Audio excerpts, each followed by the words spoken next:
소에는 뿔이 있습니다. 마치 이와 같이 성령은 역사로 나타나게 되어 있습니다. 근데 소에 뿔이 있다 하는 말은 두 가지로 나누어서 생각할 수 있습니다. 소에는 뿔이 있지만 뿔이 있다고 해서 다 소는 아닙니다. 마치 모든 역사가 있다 해서 그것이 다 성령의 역사가 아닙니다. 또 하나, 그럼에도 불구하고 뿔이 없으면 소가 아니다 할 수 있습니다. 성령은 반드시 역사로 나타나야 됩니다. 오늘은 성령 강림 주일입니다. 오늘 우리가 읽은 성경 본문의 말씀은 성령 강림 사건 후에 있어졌던 초대교회의 모습을 우리에게 잘 기록해 주고 있습니다. 믿는 사람들이 다 함께 있어 모든 물건을 서로 통용하고 또 재산과 소유를 다 팔아서 필요에 따라 나눠줬다. 물질을 이겼다는 겁니다. 맘모니즘을 이겼습니다. 주님께서 말씀하시기를 너희가 하나님과 재물을 겸하여 섬길 수 없으리라 분명히 말씀해 주셨는데 저들은 겸하여 섬기지 않고 이렇게 물질을 이겼습니다. 그리고 날마다 마음을 같이하여 모이기를 힘쓰고 함께 떡을 떼며 기쁨과 순전한 마음을 가졌다. 그리고 하나님을 찬미해서 결론적으로 온 백성으로부터 칭송을 받았다.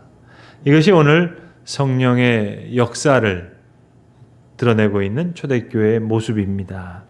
그래서 칭송받는 성령의 역사라고 오늘 설교 제목을 잡았습니다. 소에 뿔이 있고 그러나 뿔이 있다고 해서 다 소는 아니고 그럼에도 불구하고 역시 뿔이 없다면 소가 아니듯이 성령은 역사로 나타나야 되는 것입니다. 성경은 우리의 거울과 같습니다. 우리는 성경을 통해서 나의 오늘의 모습을 보고 또 가야 할 길을 찾는 겁니다.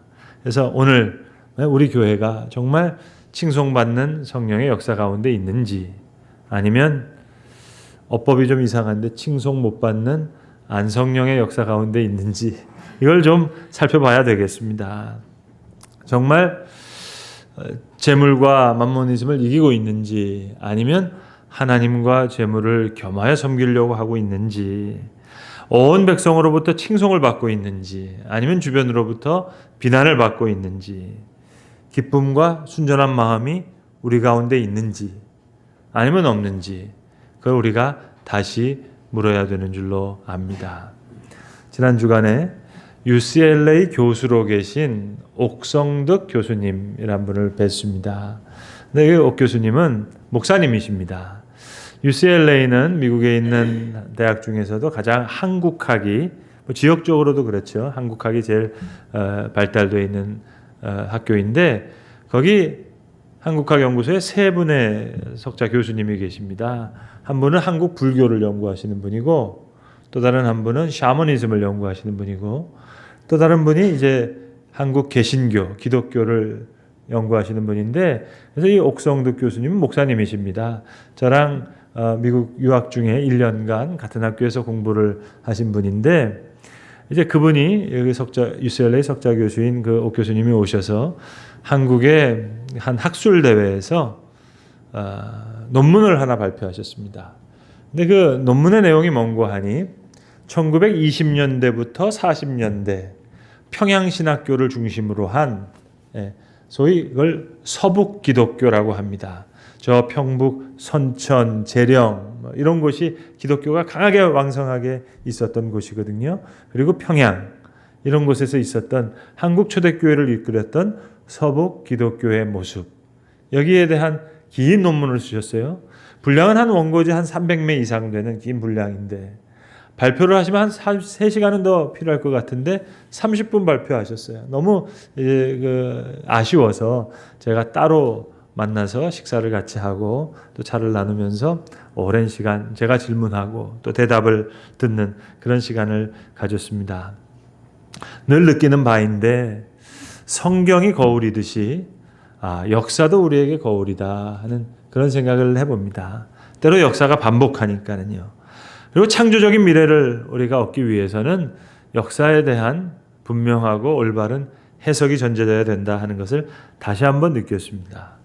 이 교수님은 분명히 1920년대부터 40년대까지 평양신학교를 중심으로 한 그곳의 신학과 교회 얘기를 하는 거예요. 물론 역사가는 오늘의 이야기를 역사에 빗대어 하시기도 합니다. 근데 분명히 오늘의 이야기를 하는 게 아니고 1920년부터 40년대 이야기를 하시는데, 저는 제가 신학교를 들어갔던 1980년대 이후부터 지금까지 30년 좀 넘는 기간이지만 그 동안 겪었던 서울, 인천, 경기 여기의 교회와 신학교 이야기랑 너무 겹쳐지는 거예요. 그래서 그런 생각을 했습니다. 우리가 역사를 제대로 해석할 수만 있었다면 오늘의 실수를 많이 줄일 수 있었는데, 그런 생각하면서 이 옥 교수님과 많은 이야기를 나누었습니다. 3시간 동안 나눈 얘기를 제가 3분 동안 이제 요약해 드리겠습니다. 이런 내용이에요. 1890년대부터 이제 서구 선교사들을 통해서 시작됐던 그 교회의 모습, 신학의 모습은 적어도 포용적이고 그리고 통합적인 그런 칼빈주의였다는 거예요. 그래서 1907년 잘 아시는 평양 대붕운동이 일어났고, 그리고 1919년 우리가 잘 아는 3.1운동이 일어날 때 교회가 작았지만 민족의 아픔과 그 슬픔에 동참했던 그런 모습을 통해서 이제 교회가 사회적인 영향력을 잘 미칠 수 있었습니다. 큰 은혜였습니다. 그런데 그 이후 한 30년간 대내외적인 도전에 특별히 신학이 적절히 응답하지 못해서, 교인들의 잘못은 아니에요. 거기다가 목회자들과 신학 교수들의 잘못인데 점점 신학이 이렇게 퇴보하게 되었다. 그리고 교회의 모습은 커짐에도 불구하고 사회적인 영향력은 더 줄어들게 되었다 하는 그런 내용이었습니다. 제가 자란 교회가 평북노회에 속한 교회거든요. 본 성도 예수만 교회가 함해노회에 속한 교회입니다. 그러니까 함경도, 황해도, 그러니까 그 이북노회라고 하는데, 근데 이게 쉽게 얘기하자면 그래서 점점 시간이 지나면서 교회가 개토화되었다. 그러니까 우리들만의 리그, 그들만의 리그가 됐다 하는 거죠. 그러니까 1907년 평양 대붕운동, 1919년 3.1운동 때는 그렇지 않았는데, 뜨거운 내면적인 신앙뿐만 아니라 민족과 나라 앞에서도 오늘 본문의 얘기로 표현하자면 칭송받는 그런 성령의 역사 가운데 있었는데, 그 후에 30년간의 서북 기독교는 물론 의미 있는 응답들이 나왔고 여러 가지 노력들이 있었습니다만 그건 소수에 불과했고, 전체적인 그림에 있어서는 오히려 칭송받지 못한 그런 안성령의 역사를 보여주는 것이다. 그런 논지였습니다. 그러면서 논문을 제가 봤는데요. 저는 안티 기독교, 그리고 기독교를 개독교라고 부르는 표현이 요즘 나온 표현인 줄 알았거든요. 근데 1920년대, 30년대, 40년대는 지금이랑은 비교할 수 없을 정도로 더 강력한 표현들이 그때 벌써 다 나왔더라고요. 여러분이 잘 아시는 춘원 이광수는 아예 우리 목회자들과 그 당시 한국 교회를 향해서 반지성주의라고, 그러니까 쉽게 얘기하면 너무 무식하다, 공개적으로 비판했습니다. 그리고 교회는 거기에 그 도전에 적절히 응답하지 못하고 오히려 전투적인 근본주의로 타락하거나 회피했다 하는 거죠. 회중주의가 아니라 교권주의가 되면서, 그리고 사회주의자와의 논쟁에서도 계속 뒷걸음질 치면서 자기 신념만을 강화하는, 그러니까 그 안에서는 좋은데 바깥하고는 통역이 잘 안 되는, 그래서 안전지대로 도피해서 무자비하게 타인을 배제하는, 비난하는, 겁먹은 근본주의가 되었다 하는 것이 그 논문의 요지였습니다. 그래서 개벽 같은 잡지를 보시면, 그 잡지는 물론 사회주의 계통의 잡지이긴 하지만 거기 실린 표현을 보면 아주 그걸 이제 비꼬아서 얘기합니다. 그러니까 조선의 예루살렘이라고 불렸던 평양을 향해서 이런 글을 인용하고 있습니다. 참 평양이야말로 목사님도 많고 장로님도 많다. 교회에 가면 물론이거니와 포목집에 가도 목사 장로, 연회에 가도 목사 장로, 냉면집에 가도 목사 장로, 심지어 코머리 퇴기집에 가도 은퇴한 기생집을 얘기합니다. 목사 장로, 이것은 비밀한 일이다. 함부로 말하지 말라. 간통 사건의 당사자도 장로, 고리 대금업자들도 목사 장로다. 아주 목사 장로의 대풍년 들었다. 이런 비꼬는 표현들이 그런 잡지들에 나옵니다. 초기에는 한글을 보급하고 의료와 교육 그리고 여권 신장에 대해서 크게 기여했지만 이제 사회 정의나 평화, 빈부 문제 이걸 외면하면서 조선의 예루살렘이 아니라 이 담론을 말을 비꼽니다. 예루살렘의 조선이라고. 그러니까 언제나 저들은 요단강 건너갈까만을 생각하고 천국에 메어 공중에 달아놓고 현실 저주를 함으로써 조선의 예루살렘이 아닌 예루살렘의 조선으로 만들어 가려고 한다.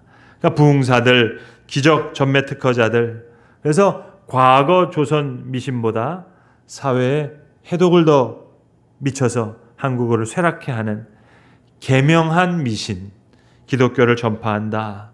기독교예요. 회칠한 무덤과 같은 예루살렘의 조선이여 복이 슬진저 너희 집에 터만 남으리라. 그 당시 사회주의자들이 본 평양의 실상이었습니다. 그러니까 신뢰성이 없어진 거죠. 여러분 곱하기가 돼야 되는데 좋은 일을 많이 하는데 신뢰성이 오면 곱하면 0이 되잖아요, 여러분. 지금도 마찬가지예요. 교회 안에서 좋은 일 많이 하죠. 우리끼리는 너무 좋아요. 그런데 이것이 소통이 잘 안 되는 거예요. 한국전쟁이 일어났습니다. 6.25 전쟁이 일어났습니다. 새로운 역사가 일어나는 거죠. 다시 하나님 앞에 무릎 꿇고 하나님의 이름을 부르고 피난 내려와서 다시 하나님을 붙잡으니까 하나님 우리를 다시 불쌍히 여기셔서 은혜를 베푸셨어요.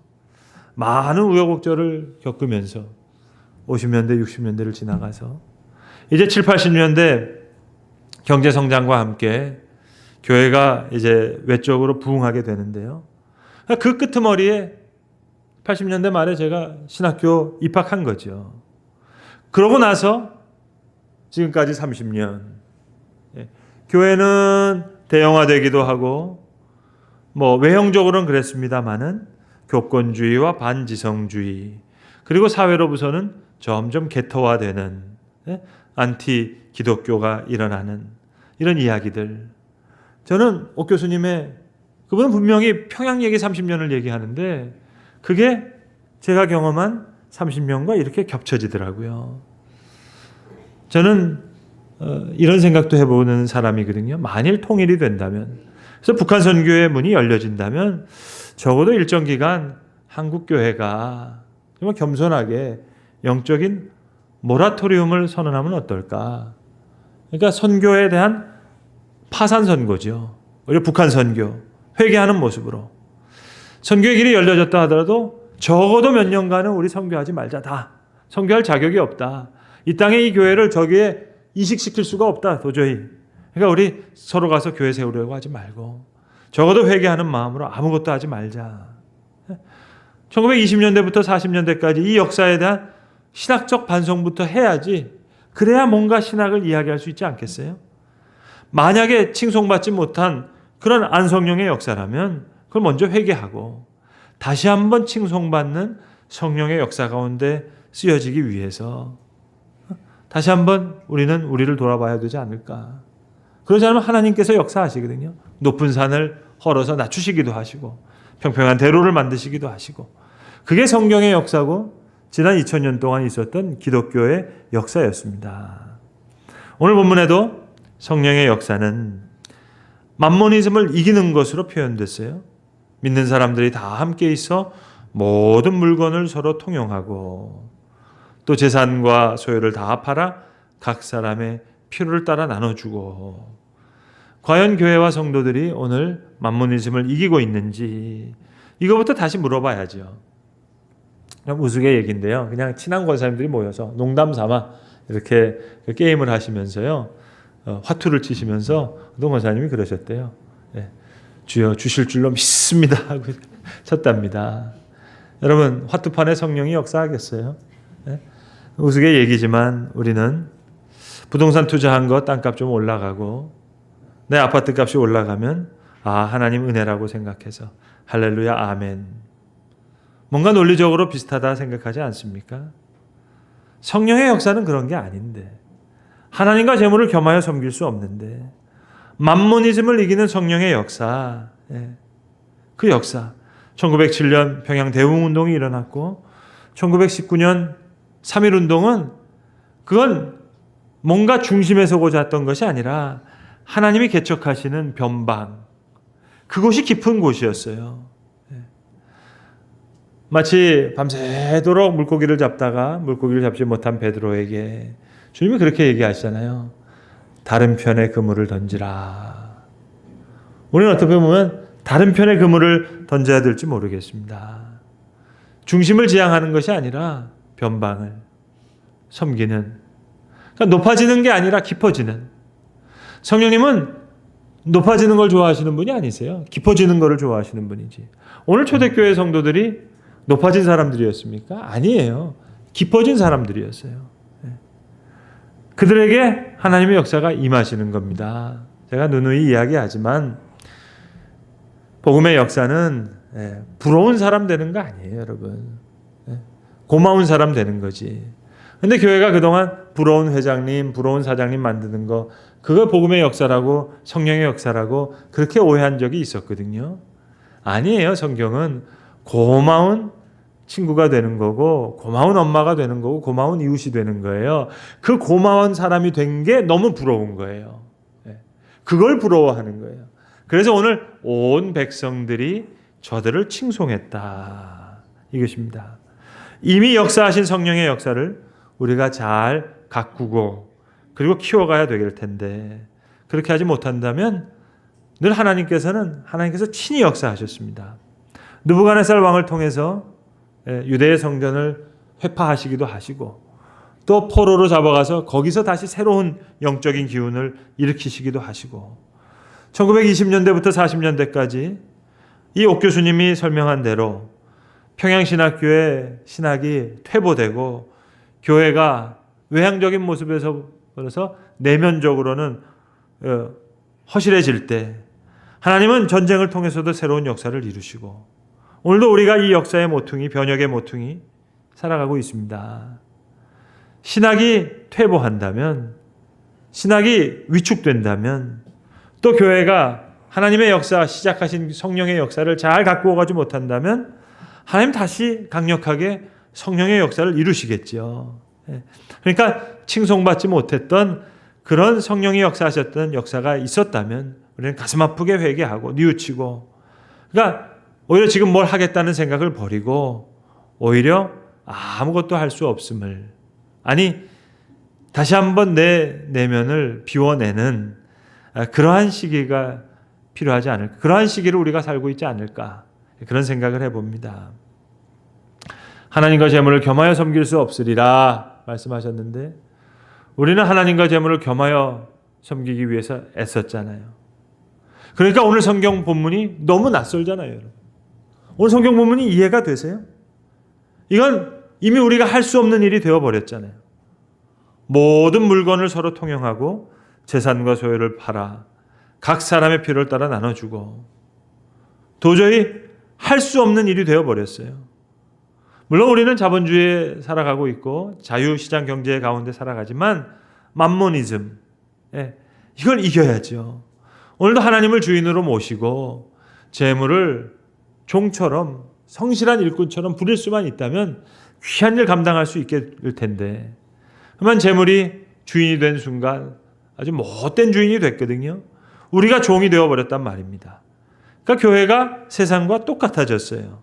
그러니까 성령의 역사가 재물에 대한 욕심을 이긴 것으로 처음 나타났다. 이것이 우리에게 시사하는 바가 대단히 큽니다. 성령의 도우심으로, 물론 우리가 은혜를 받고 우리가 번영을 누리고 하늘의 신령한 복도 받고 땅의 기름진 복도 받는 것, 그거 다 하나님의 은혜죠. 그러나 그것을 잘 지켜서 공유하고 나누는 그리스도적인 섬김, 그리고 신뢰할 수 있는 기쁨과 순전한 마음, 이걸 잘 지켜나가야 될 텐데, 이걸 지키지 못하면 하나님께서 우리로 지키게 하실 겁니다. 그것이 하나님의 역사예요. 그것이 역사의 주인 되셨던 하나님의 발자취였고, 지난 2000년도가의 교회의 역사였고 성도들의 역사였습니다. 공의의 하나님이시니까, 정의로운 분이시니까 그렇게 일하셨다고요. 그러니까 우리는 있다고 교만할 것도 없고 또 없다고 비굴할 것도 없고, 그러니까 이 만모니즘을 성령의 도우심으로 이기고, 그리고 이웃을 섬기는 겁니다. 하버마스라고 하는, 독일의 위르겐 하버마스라고 하는 저명한 학자가 있습니다. 경제학을 공부하셨거나 사회학을 공부하신 분들은 너무나 익히 잘 알고 있는 학자이실 텐데요. 독일의 프랑크푸르트 학파를 이끌었던 분입니다. 그러니까 소위 말하는 네오막시스트입니다. 엄청난 사회주의자입니다. 유명한 사회주의자입니다. 그런데 그가 수십 년간 개혁을 하고 여러 가지 이데올로기 싸움을 한 후의 결론이 뭐냐? 개혁을 하려고 독일에서 수십 년간 애썼고 진보 세력과 함께 이걸 했는데 이게 안 되더라 하는 거예요. 왜? 이론은 괜찮은데, 이론은 좋은데 사람이 변하지 않아서, 사람이 아직도 욕심이 많고 이기적인 게 있어서, 그 다음에 그가 결론으로 교회에게 도움의 손길을 부탁합니다. 교회가 좀 도와달라고. 그리스도의 사랑이 아니고서는 이걸 이길 수가 없다고. 이타적인 그 사랑이 아니고서는 우리의 이 변혁운동은 이루어질 수 없다. 그래서 교회를 찾아오는 거예요. 이건 엄청난 사건이었습니다, 여러분. 저는 그런 꿈을 꾸거든요. 정부에서, 심지어는 진보적인 정당에서 해보려고 했더니 안 되더라. 사람이 변화되지 않아서 이기적이어서 교회가 좀 도와달라. 그러면 여러분 얼마나 좋겠어요. 그러기 위해서는 칭송받는 성령의 역사 가운데 있어야죠. 죄송하지만 화토판에서 주여 주시옵소서 하는 모양으로 성령 충만 하면서 그냥 우리 집, 우리 아들, 우리 딸, 우리 집, 우리 회사, 이걸로는 할 수가 없는 거죠. 성령의 역사를 그렇게 이해한다면 저들이 도움의 손길을 우리에게 필요로 하지 않겠죠. 그걸 부탁하지 않겠죠. 교수님이 엊그제 이제 헤어지면서 그런 얘기를 하시는 거예요. 목사님, 저는 미국 사람이라서, 미국 교수니까, 한국 교회랑 이만큼 떨어져 있는 사람이니까 그저 아무렇게나 세게, 이렇게 아무렇게는 아니죠. 그래서 세게는 발표하고 떠나면 그만인데, 목사님은 한국 교회에 남으셔서 성도들과 호흡하면서 목회도 하시고 생활도 하셔야 되니까 참 힘드시겠다고. 여러분, 성령 강림 주일, 우리 이렇게 씁쓸한 주제를 가지고 이야기해야 되는 그런 시대를 살고 있습니다. 그러나 이것은 소중한 기회죠, 여러분. 이만큼 됐으니까 이만큼 심각하게 고민하게도 됐고요. 이만큼 마음이 가난해질 수도 있었고요. 이만큼 우리가 겸손해질 수도 있었던 겁니다. 조금 더 가난해진다면, 우리의 심령이 조금 더 겸손해질 수 있다면 하나님의 성령의 역사는 더 크게 우리에게 임하시겠죠. 성령님은 높아지는 거 좋아하시는 분 아니세요. 깊어지기를 원하셔서 오늘도 높은 산을 때로 헐기도 하시고, 뽑으시고 다시 심기도 하시고, 헐고 다시 건축하시기도 하시는 하나님의 역사입니다. 이것이 복음의 역사고 이것이 성령의 역사예요. 부러운 사람 되는 것이 아니라 고마운 사람 되는 거예요. 그 고마운 사람 된 것을 사람들이 부러워하는 거예요. 그걸 부러워하는 거예요. 오늘 성경도 초대교회 교인들이 높아진 거 아니죠. 낮아지고 깊어졌어요. 그걸 부러워하고 있어요. 온 백성들에게 칭송을 받았다. 이 칭송받는 성령의 역사 가운데 다시 붙들려 쓰여지는 교회와 성도가 되기를 간절히 기도합니다. 기도하겠습니다. 아버지 하나님, 오늘도 귀한 성령의 역사를 이루시는 주의 놀라운 은혜를 찬양합니다. 오늘도 비밀한 주의 역사를 이루시는 가운데 주님, 우리의 심령이 더 깊어지게도 하시고 또 사랑으로 겸손해지게도 하시고 진실해지게도 하여 주셔서 주님, 2000년 전의 초대교회 성도들처럼 주님, 낮아지고 겸손해지고 깊어져서 칭송받는 성령의 역사 가운데 붙들려 쓰여질 수 있는 그런 교회와 성도들 되게 하여 주시옵소서. 우리 주 예수 그리스도의 이름으로 기도합니다. 아멘.